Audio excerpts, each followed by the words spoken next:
Hearts expect to be out of administration and under new ownership by the end of April after their majority shareholder agreed to sell up.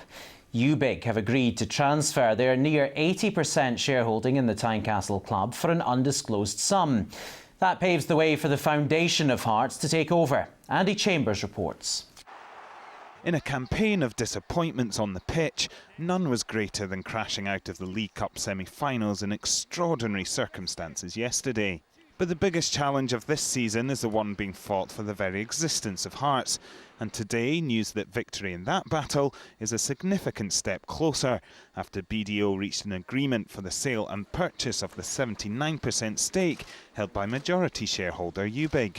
We've turned actually quite a big corner in terms of getting over the obstacles. To me, the procurement of the shares, albeit still subject to various matters, was the biggest obstacle always from day one.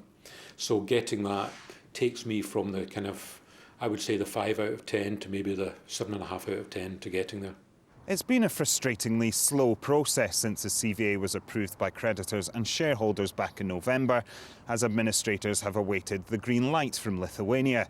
Today's transfer of shares still needs to be ratified by courts there, but it means it's now very much a question of when, rather than if, the club will exit administration.